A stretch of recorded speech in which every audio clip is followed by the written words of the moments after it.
Conceive, believe, achieve. This is former UFC middleweight champion of the world, Michael Bisping. Paddy the Baddy here, you're listening to Combat Sports UK. And you're watching Combat Sports. My next guest is finally going to make his highly anticipated UFC debut, taking on Danny Roberts in enemy territory, July 22nd at UFC London. It is Jonny Parsons back here on the program. Johnny, how are you? I'm doing well. How about yourself? Doing awesome. I mentioned it there. Long awaited, man. The last time we saw you in action was October of 2021. What's been keeping you out of the cage for so long, for people who might not know? Man, really what, it's kind of tough to talk about. You know what I mean? Especially like the biggest thing is I'm healthy now.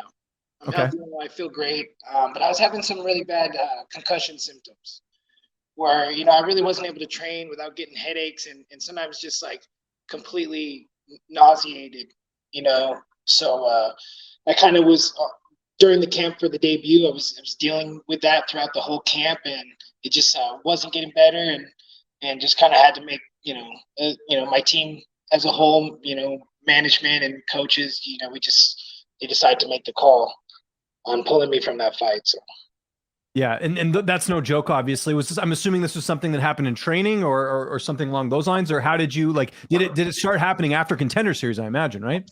I'm not going to point any fingers, and I hope I'm not, I don't want to. So basically, 6 weeks out from that Contender Series fight, I got knocked out cold. Okay. I think that might be right outside the 45-day suspension window that could have possibly taken me out of that fight. Yeah. And so that whole camp I actually had to train very specific and around the fact that I had got knocked out cold, and and I think maybe like one other time in my life I've been knocked out cold was like in 8th grade. I was on the ground, I got kicked in the face in like kind of like a street fight situation, and besides that, I've never been knocked out cold like that. And, I had to, work around that in the fight camp. And then, I actually felt great. And then, there was one day in that training camp for my debut where, in the first round of 5, I took a head kick, and it didn't really rock me too bad.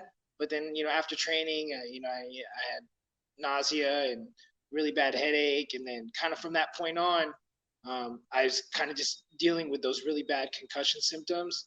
And I ended up just having to take a lot of time off from training. I think it was maybe around like 6 months where like I didn't really do any training at all. But I was in the gym because I was doing a lot of coaching and things like that. But then like coaching really like took over for a little bit, where it's like all my energy was going to coaching. And once I was healthy enough to train and stuff, it was like it was really hard to balance that. And I'm assuming that's what sort of helped you out financially. I'm assuming is doing the coaching in between, not getting to fight, because I knew you were a coach even before you were on Contender Series, right? Yeah. Yeah, so that's good. At least it's in the same line of work. It's not like you have to go back to an office or something, right? So yeah, exactly. And I remember seeing you in one of Sean Strickland's videos. He was like filming something, the PI, and you just happened to be there. And I kind of forgot that it had been that long since you fought. So at least you're around the fighters and you're in Vegas. It's not like you're away from everything, right? Yeah, it's real nice. And man, the PI is 5 minutes away from Syndicate. So, man, and that's the thing, man. I'm so blessed to be in this situation where, I have the Performance Institute to help me out with so many things, man. The support I get from this facility is unmatched. Yeah, no, it's just like you said, it's right there. You got the best doctors in the world kind of keeping tabs on things. Let me ask you this, and not to sound grim or anything, was there a point throughout this process you thought you might never fight again? Because we've seen fighters like TJ Grant, for example, never fight after suffering a concussion in training. Yeah, those thoughts have crossed my mind, and but it's nothing new. Like I've kind of had like a long, crazy career where I've had different times where I was out on injury and didn't know what I was going to do with my life, and I do a pretty good job of staying positive. Yeah. Well, let's move ahead, shall we? You're going to be fighting in London against Danny Roberts. Do you like that? I mean, some fighters don't want to do the travel and would rather, like, you live in Vegas, you could just walk down the street and have a fight, but you get to play the role of spoiler a little bit. Do you like that more, or would you rather have had your debut in Vegas? Man, to be honest, man, I love traveling.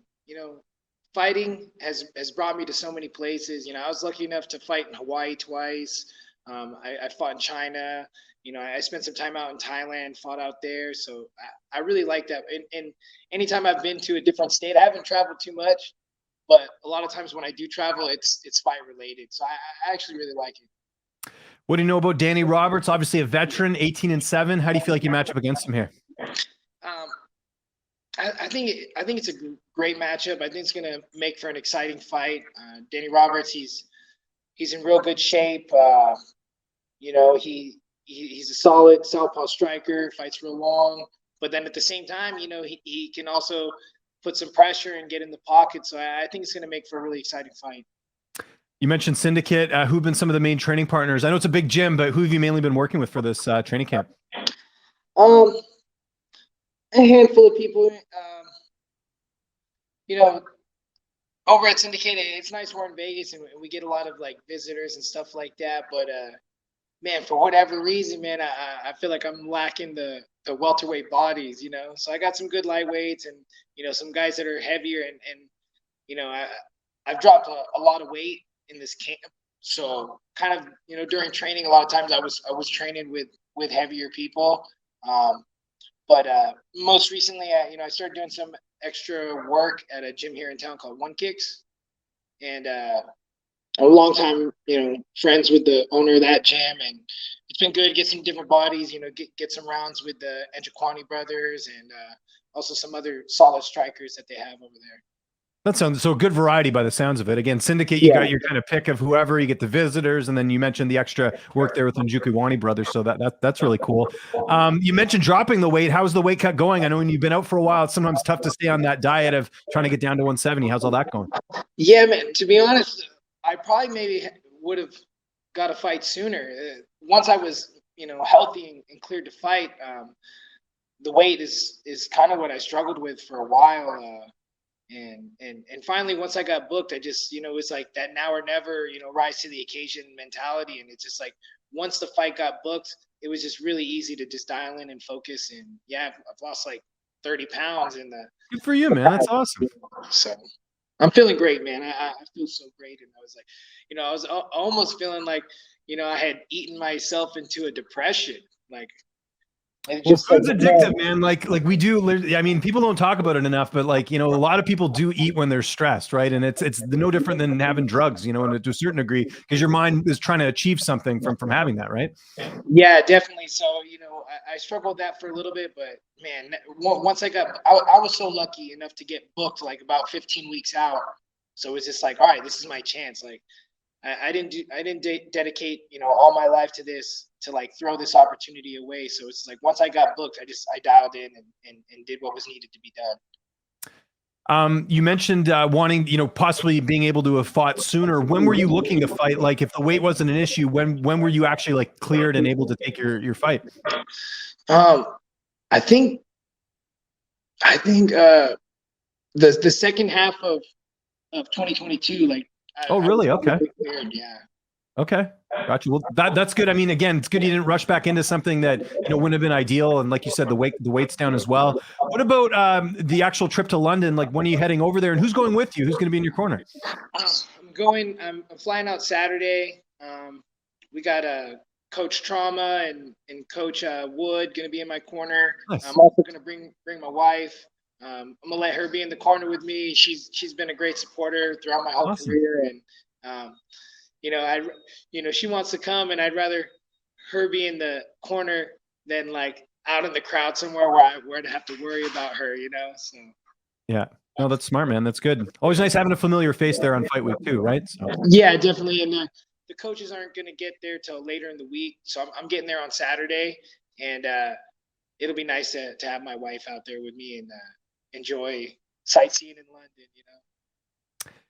July 22nd. How's this fight playing out? What's your prediction? First round knockout. Love it. Didn't even hesitate. You're just like, yeah, let's get to the point. Because hey, listen, you don't get paid by the hour. You might as well go out there and get it done as quickly as you can, right? Yeah, and I got to make up for lost time. So I got to go in there, stay healthy. Sometimes the only way to stop someone from hurting you is to hurt them. So I'm going in there with intentions to put him down. Do you want to get one more fight in this year if all goes well? In this fight, you're relatively healthy. Is that kind of the plan, to get at least one more in, just to kind of get some momentum going? At least one. Yeah. At least one. Maybe two more. Let's go. Well, that's the benefit as well of living in Vegas, is like if someone falls out, like you can always step in. It's not like you have to travel too far, right? Yeah. So I usually stay relatively ready, and up until when I got hurt, I did a pretty good job of like staying within fight weight. So and now I'm back in that same situation, so I'll be ready for anything. Downtime, what's that looking like during camp? You getting in any Netflix or video games or anything? What are you getting up to? I know you're a married guy, so gotta get those dates in as well. You still got to date your wife, right? But what else you been up to?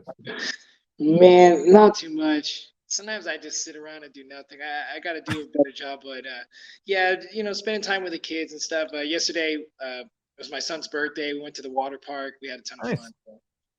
That's cool. Is there obviously in Vegas? I'm not very familiar with it. Is there like a really cool water park there? I imagine it's pretty hot. I was just in Vegas for the 290 card. I don't know how you guys survive with that humidity, man. It's crazy. Yeah, man. It's normally not too humid, but lately I feel like it's been a little more humid. But yeah, they got a couple good water parks out here, so I'll have to check them out. Although usually I'm there for business, but there you go. It's all good to know. I'll tell you what is going to be hot this fight, man. I can't wait. UFC London, July 22nd. Jonny, thanks so much for doing this. If there's anyone you want to thank, as your phone's about to fall down here, if there's anyone you want to thank, any sponsors, any social media, I'll give you the last word. Yeah, man. Shout out to alongside UCAV. Man, they've hooked me up with some stuff over the years, and real good brand, real good products. So yeah, shout out to them.